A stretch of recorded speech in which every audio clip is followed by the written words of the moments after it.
Hello guys, आप सभी का स्वागत है मेरा यूट्यूब चैनल माँ सरस्वती क्लासेस। मैं मिथिलेश कुमार आप सभी के बीच यूट्यूब चैनल जो लॉन्च कर रहा है, अभी जो नया है, मतलब पुअर फैमिली से जो लोग बिलोंग करते हैं उनके लिए है। और यहाँ पे क्लास 9th और 10th का सभी विषय पूरा किया जाएगा। 9th और 10th का सभी विषय का पूरा किया जाएगा। और आज हम 10th का नया चैप्टर रियल नंबर से स्टार्ट करेंगे। जो मैथ होता है वो आसान चीज़ होता है, ऐसा कोई बात नहीं है। कितना लड़के लोग बोलते हैं, जिसे आप लोग भी सोचते होंगे कि मैथ जो है मतलब हार्डली है। ऐसा बात नहीं है, आसान है मैथ और सबको आसान लगेगा। इसलिए कॉन्सेप्ट बाई कॉन्सेप्ट सब लोग समझेंगे, सबको बनाने आ जाएगा। एक कॉन्सेप्ट समझिएगा, उस पर कई सवाल बनेगा। ठीक है, तो हम पहले जो क्लास 10th का new chapter real number start करेंगे।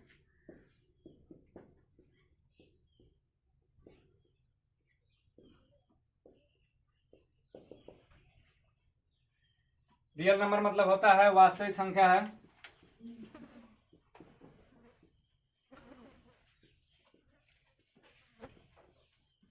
वास्तविक संख्या, ये वास्तविक संख्या क्या होता है?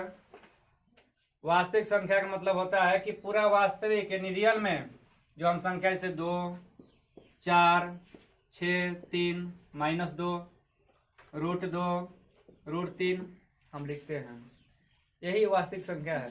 कि पूरे जीवन में इसी का उपयोग है। ठीक है, कहलाता है वास्तविक संख्या कहलाएगा। ठीक है, वास्तविक संख्या।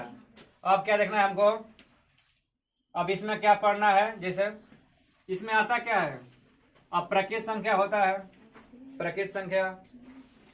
तो प्रकृत संख्या में जिसको बोलते हैं इंग्लिश में नेचुरल नंबर, इसको n द्वारा सूचित करते हैं। ठीक है, n द्वारा सूचित करते हैं। और जो इसमें संख्या होता है 1 से शुरू होता है। काउंटिंग मतलब गिनना, 1 से शुरू होता है, 1, 2 जैसे हो जाएगा, 3, 4 ऐसे ही चल जाएगा, मतलब n तक चल जाएगा। और प्रकृत हो गया प्रकृत संख्या। अब अगला होता है पूर्ण संख्या। पूर्ण संख्या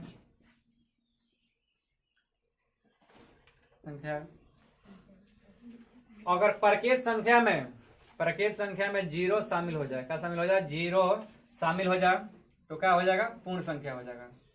तो सब वही रहेगा, प्रकृत संख्या रहेगा, लेकिन इसमें शामिल हो जाएगा 0, यानी 0 इसमें आ जाएगा।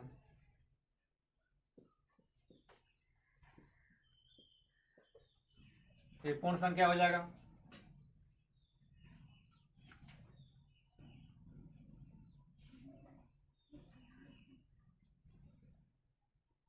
पूर्णांक संख्या, इसको z द्वारा सूचित करते हैं। पूर्णांक संख्या में क्या होगा कि प्रकृत भी और रहेगा, प्रकृत जो रहेगा, प्रकृत जो संख्या है जिसे पूर्ण संख्या बन रहा है, तो पूर्ण संख्या में जिसे पूर्ण संख्या लिखा गया यहाँ पर 0, 1, 2, 3, और इसमें जो प्रकृत होगा वो माइनस में आ जाएगा। इसे तो माइनस, इसे 1 हो गया, 2 हो गया, 3 हो गया, तो ये क्या कहलाएगा? पूर्णांक संख्या कहलाएगा। ये पूर्णांक संख्या होगा जिसे z द्वारा सूचित करते हैं। सभी प्रकृत संख्या, ध्यान देना, सभी प्रकृत संख्या पूर्ण संख्या होती है। क्योंकि देखिए सभी इसमें 1 है, 2 है, 3 है, 4 है। पूर्ण संख्या में 1, 2, 3, 4 है।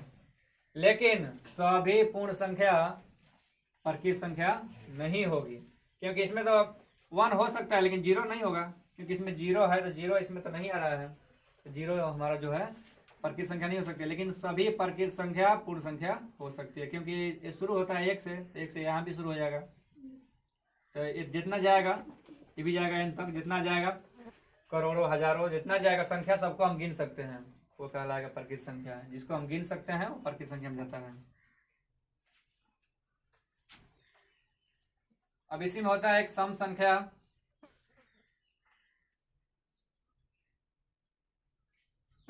तो वैसी संख्या जो 2 से पूरी विभाजित हो जाती है।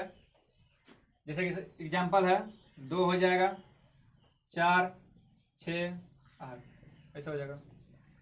और इसमें एक और होता है विषम संख्या। ध्यान दो, विषम संख्या। तो ये 2 से पूरी पूरी नहीं कटेगा, एक कटेगा तो स्टार्टिंग होता है इसका 1 से, 1 के बाद 3 5 7 डॉट। ठीक है, यहाँ समझ गए सब लोग। अब यहाँ चलते हैं, हम चलते हैं जो इस पार्ट का जो मेन चैप्टर जो नाम है इसका रियल नंबर वास्तविक संख्या, उस पर चलेंगे और उस वास्तविक संख्या हेडिंग देंगे।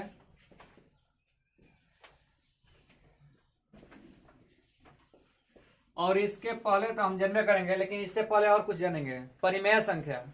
तो परिमेय संख्या जानेंगे।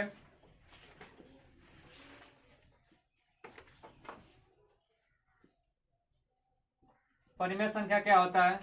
परिमेय संख्या वैसी संख्या होती है जिसे हम p बाटा q के रूप में लिख सकते हैं। यानी वैसी संख्या जिसे हम p बाटा q, p बाटा यानी p बाई q के रूप में लिख सकते हैं, p बाई q के रूप में लिख सकते हैं। और जहां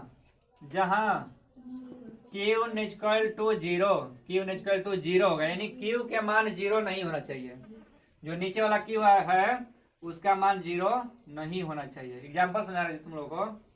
जैसे मान लो कि 2 बटा 3 हो जाएगा परिमेय संख्या, ये परिमेय संख्या है, लेकिन 3 बटा 0 ये परिमेय संख्या नहीं होगा। इसलिए नहीं होगा कि हम पहले ही बता दिए हैं कि जो q का मान होगा नीचे वाला वो 0 नहीं आना चाहिए नीचे। अगर जैसे ही 0 आ रहा है तो इसका मान हो जाएगा इन्फिनिटिव, यानी अपरिभाषित, इनका मान नहीं निकलेगा, इसलिए यह परिमेय संख्या में चल जाएगा, इसका मान नहीं निकल पाएगा। लेकिन अगर q का मान 0 नहीं आता है तो परिमेय संख्या हो जाएगा। और जैसे एग्जांपल हो सकता है -5, ये भी परिमेय संख्या है। क्यों परिमेय संख्या है? क्योंकि इसके नीचे कुछ नहीं था, क्या होता है जी, 1 होता है, तो 1 भी ये p के रूप में हो गया, ये q के रूप में हो गया, इसलिए p बटा q के रूप में आ गया, इसलिए कौन संख्या हो जाएगा? परिमेय संख्या हो जाएगा। सभी लोग बात समझ गया कि परिमेय संख्या हो गया। तो सभी लोग अब चलते हैं, अब परिमेय संख्या क्या होता है। तो और परिमेय में बता रहे तुमको कि जिसमें रूट भी निकल जाए। जैसे मान लो तुम लोग कहेगा कि √4 कौन संख्या है, तो इसका भी वर्गमूल निकल जाएगा। तो जिसका वर्गमूल निकल जाता है वो परिमेय संख्या हो जाता है। तो इसका वर्गमूल कितना हो जाएगा जी? 2 हो जाएगा, इसलिए भी कौन संख्या हो जाएगा? परिमेय संख्या हो जाएगा।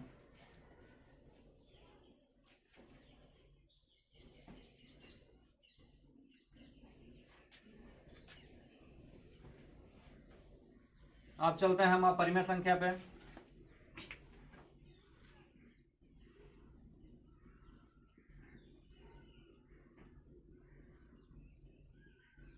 परिमेय संख्या है, इसको बोलते हैं इंग्लिश में इरेशनल नंबर, उसको बोलते हैं रेशनल नंबर। तो वैसी संख्या जो p बटा q के रूप में न लिखी जाए, वैसी संख्या जो p बटा q के रूप में न लिखी जाए, p बटा q के रूप में न लिखी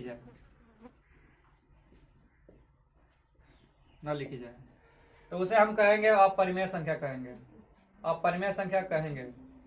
जैसे 2 बटा √3 या √3 या √5 या √2।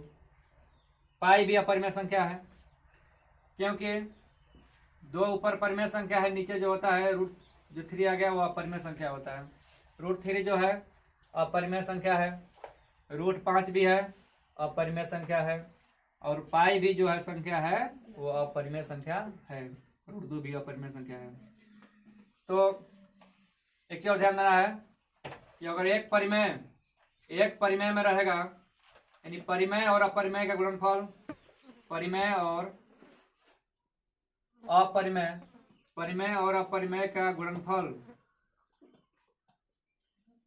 परिमेय और अपरिमेय का गुणनफल जोड़ घटाव भाग, उसका जो आंसर होगा अपरिमेय होगा, अपरिमेय ही होगा।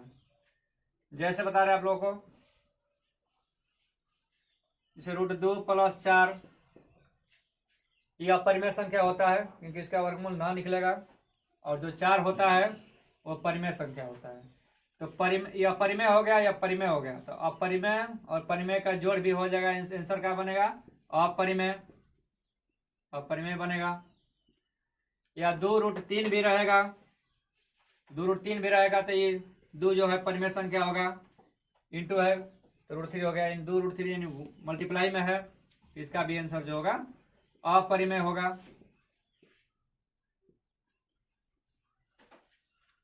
और 3/√3 भी होगा अपरिमेय। हम पहले ही बता चुके हैं कि जोड़ में रहे या घटाव में या गुणा या भाग में रहे, उसका जो आंसर होगा क्या होगा? अपरिमेय होगा। इसका आंसर अपरिमेय होगा। ठीक, आप सभी लोग समझ में आ गया होगा।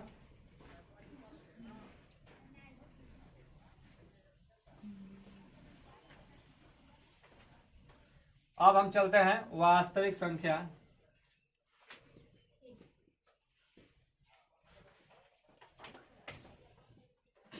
वास्तविक संख्या, तो वास्तविक संख्या में क्या होगा कि इसमें परिमेय, परिमेय और अपरिमेय दोनों शामिल रहेगा। परिमेय और अपरिमेय दोनों शामिल रहेगा इसमें। एग्जाम्पल, परिमेय के ले सकते हैं -2, भी परिमेय संख्या है। 3/2 परिमेय संख्या है। √4 परिमेय संख्या है। और परिमेय ले सकते हैं √2, √3 पाई। तो इसमें परिमेय भी देख रहे हैं कि परिमेय संख्या भी है और अपरिमेय संख्या भी है। दोनों संख्याओं को जो मिल रहा है, समूह जो मिल रहा है, वो कहलाएगा वास्तविक संख्या। क्या कहलाएगा जी? वास्तविक संख्या कहलाएगा। यानी परिमेय और अपरिमेय का जो मिलान हो रहा है, जो समूह बन रहा है, वो अपरिमेय संख्या, मिलान जो हो रहा है अपरिमेय संख्या का क्या हो जाएगा? वास्तविक संख्या होगा। ठीक है, अब देखना यहाँ पर कि प्रत्येक परिमेय संख्या, प्रत्येक परिमेय संख्या वास्तविक संख्या होगा कि नहीं होगा? तो सभी परिमेय संख्या वास्तविक संख्या होगा, क्योंकि जितना परिमेय संख्या होता है वो वास्तविक संख्या में चल जाएगा। लेकिन जितना वास्तविक संख्या मिला है, मिल के बना है वास्तविक संख्या, ये परिमेय संख्या नहीं हो सकता है, क्योंकि इसमें तो अपरिमेय भी शामिल है और परिमेय भी शामिल है। तो जब अपरिमेय शामिल है तो कहाँ से परिमेय बनेगा? ये भी हो सकता है कि, और वास्तविक संख्या अपरिमेय भी नहीं हो सकता है, क्योंकि इसमें परिमेय भी है और अपरिमेय भी है। लेकिन एक चीज हो सकता है कि सभी परिमेय संख्या वास्तविक संख्या हो सकता है, या सभी अपरिमेय संख्या वास्तविक संख्या हो सकता है। ठीक है,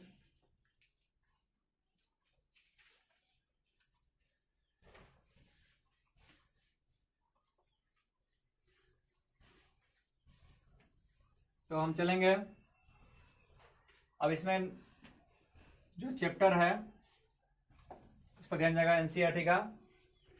तो इसमें यूक्लिड के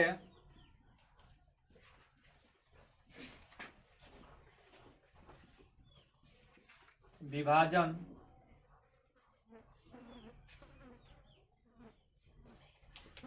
प्रेमिका,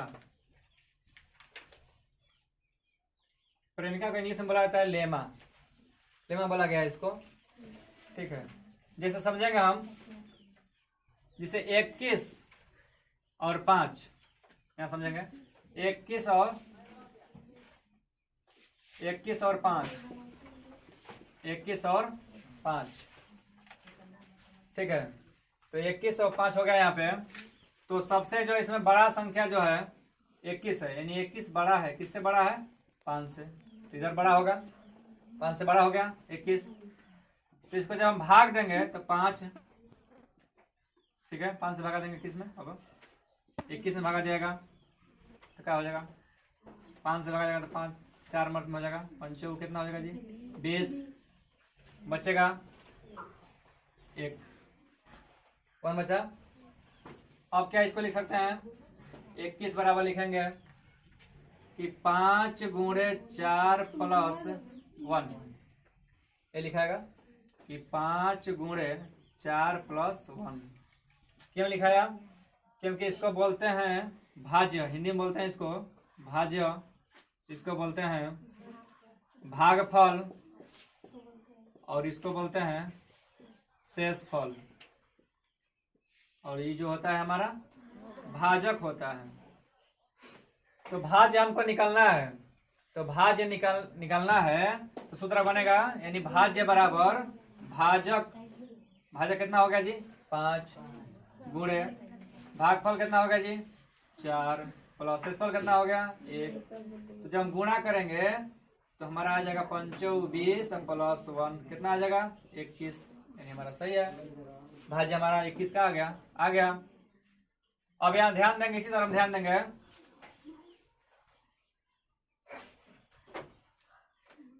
ए और बी में, ठीक है, इसे ए और बी, तो बड़ा इसमें ए हो गया, बड़ा तो ए हो गया, तो ए कहाँ ए क्या बन जाएगा, ये हमारा ए बन जाएगा जो भाज्य बनेगा, क्या बनेगा भाज्य बनेगा।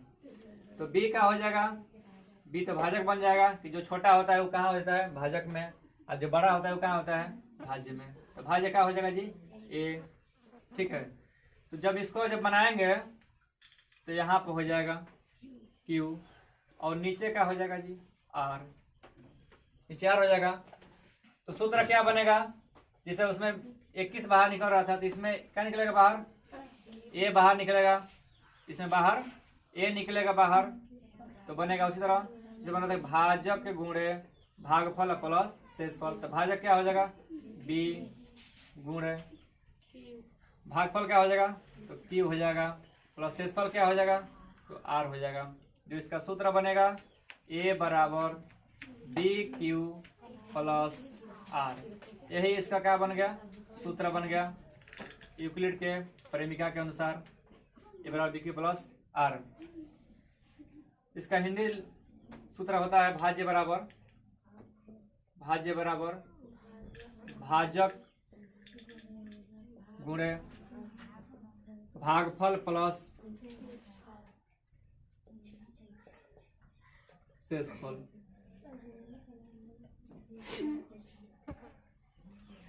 तो ए हो जाएगा हमारा भाज्य बी गुणे क्यू प्लस शेषफल होता है आर, तो यही सूत्र बन जा रहा है ए बराबर बी क्यू प्लस आर, ठीक है।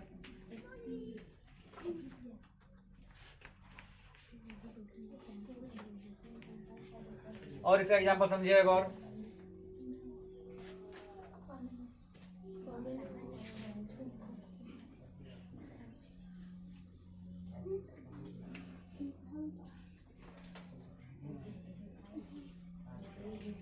इक्कीस और 9 दिया है, तो इसमें बड़ा हो गया 21, छोटा हो गया 9, 9 जो होगा बन जाएगा भाजक, 21 का हो जाएगा भाज्य।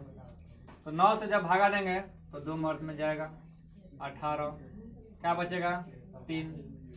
तो अब किसको बाहर करेंगे, क्या हमको लाना है भाज्य लाना है, तो क्या बाहर हो जाएगा 21 बराबर 9 गुणे 2 प्लस 3, यानी भाज्य बराबर भाजक गुणे भागफल प्लस शेषफल। ये हमारा हो गया, इस रूप में हमको बनाना है परिमिका के अनुसार, ठीक है।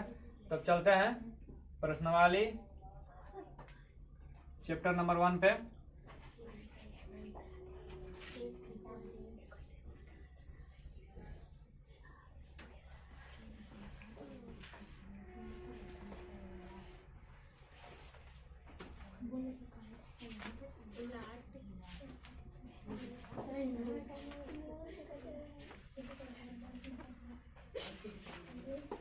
देखिए उसके पहले हम एग्जाम्पल देखेंगे, ठीक है। एग्जाम्पल देखेंगे,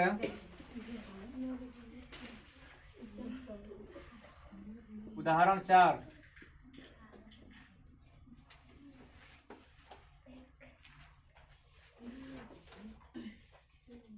एक मिठाई विक्रेता के पास 420 काजू की बर्फियां और 130 बादाम की बर्फियां है। एक मिठाई विक्रेता के पास 420 काजू की बर्फियां और 130 बादाम की बर्फियां है। वह इनकी ऐसी ढेरियां बनाना चाहती है कि प्रत्येक ढेरी में बर्फियों की संख्या समान रहे तथा ये ढेरिया बर्फी की परात में न्यूनतम स्थान घेरे। इस काम के लिए प्रत्येक ढेरी में कितनी बर्फियां रखी जा सकती है?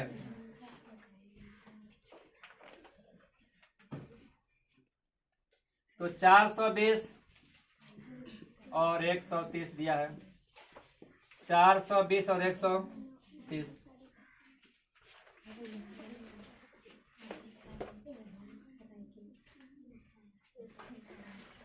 तो हमें क्या करना है?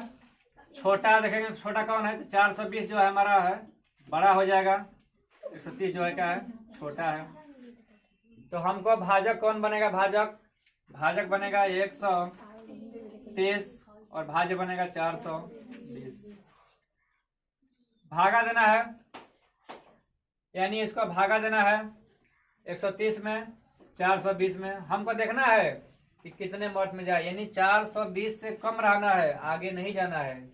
जिसे तुम लोग भाग देते होगे उस तरह जाना है, आगे नहीं जाना है। ठीक है, तो मान लो हम तुम लोग समझा रहे हैं कि जैसे 130 से अगर 1 से कर रहे हैं तो हो जाएगा 130, 2 से कर रहे हैं तो हो जाएगा 260, 3 से कर रहे हैं तो हो जाएगा 390, अगर 4 से कर रहे हैं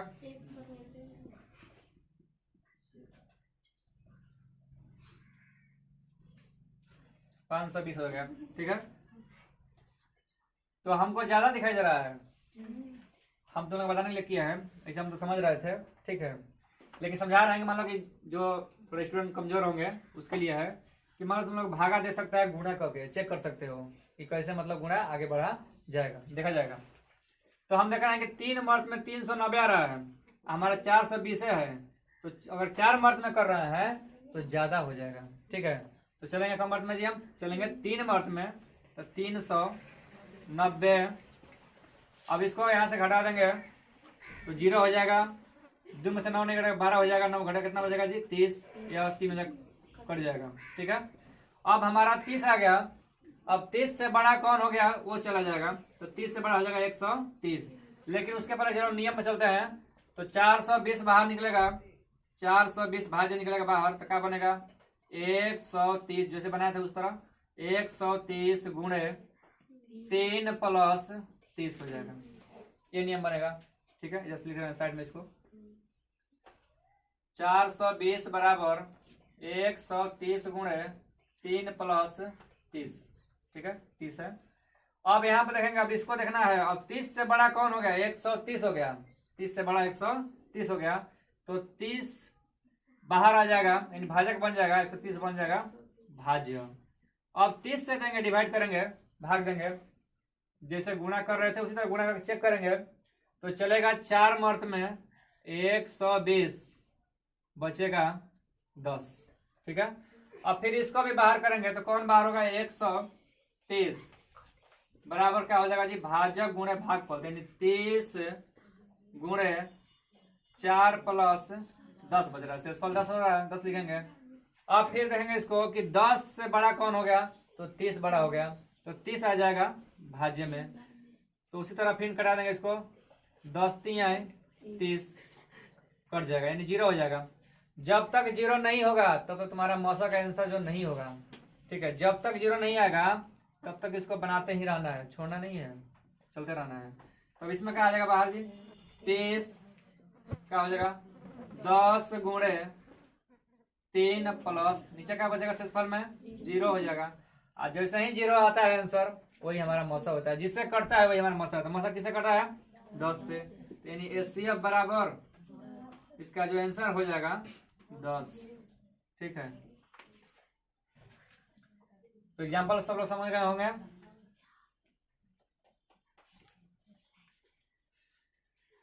एक एग्जाम्पल और चलेगा इस पर, उसके बाद प्रश्नावली 1.1 अपने तुम लोग बना सकते हो, लेकिन हम तो बनाएंगे, लेकिन अगले वीडियो में बनेगा। ठीक है, तो हमारा अगला वीडियो तुम लोग देख सकते हो, सब्सक्राइब और ठीक है शेयर के करना जरूरी होगा।